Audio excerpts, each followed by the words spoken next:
Anate, pues muy claras, muy sabias tus reflexiones, como siempre. Pero aquí, tratando de hacer pedagogía, el maestro Javier Darío Restrepo, periodista, que en paz descanse, nos Ujú. enseñaba a nosotros que al final del día los periodistas terminamos siendo pedagogos de la realidad que vive un país. Y lo digo porque si Colombia no atraviesa el camino de conocer la verdad, de quién estuvo detrás de los falsos positivos, como quienes han estado detrás de la instrumentalización, financiación, creación de los grupos paramilitares en Colombia, pues será muy difícil de que Colombia no deje de repetir esa trágica historia.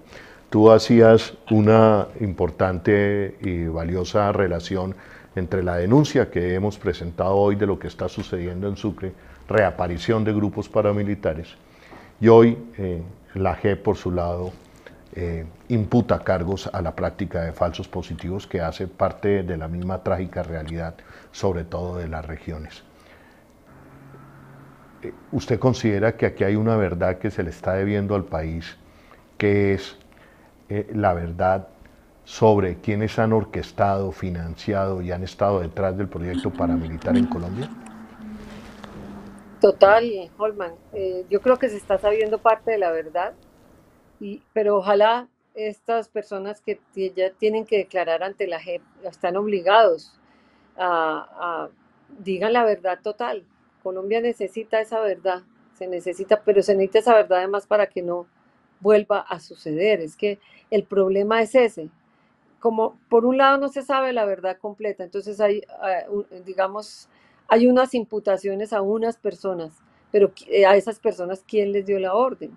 ¿De dónde salió eso? ¿Por qué salió eso? Todo hace parte como de una misma cadena de sucesos, incluido lo que está pasando ahora. Y tiene que ver con que en Colombia no se acepta que haya una mejor distribución de los derechos,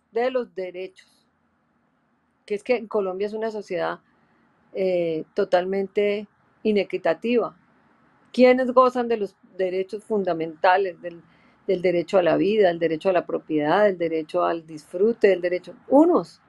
Y los demás, la mayoría, no tiene esos derechos. Y entonces cuando se habla de que los derechos deben ser de todos y para todos, ahí es cuando viene la violencia. Esa es la historia de Colombia.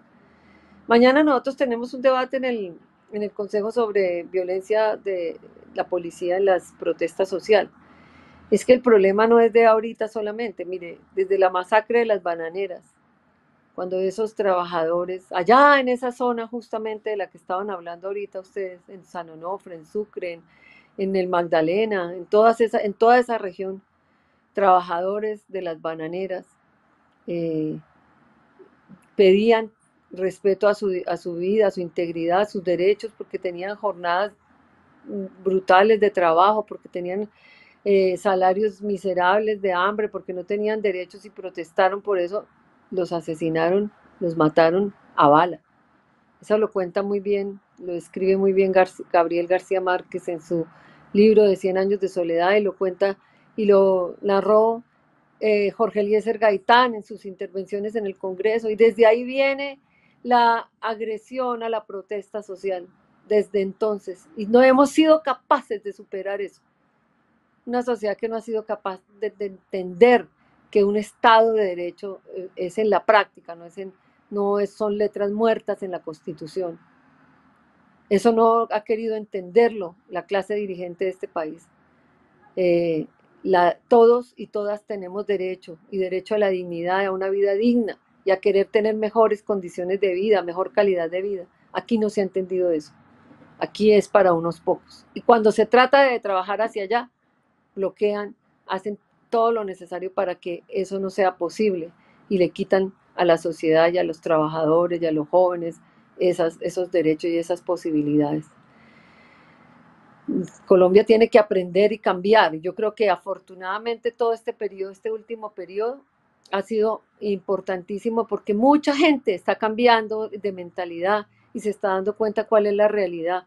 Y a uno le alegra mucho ver artistas, periodistas, jóvenes de los colegios, de las universidades, de los barrios populares, comprometidos con un cambio que cada día se expresan en las movilizaciones, en las protestas pacíficas. Uno ve papás con sus hijos acompañándolos para que no les hagan daño.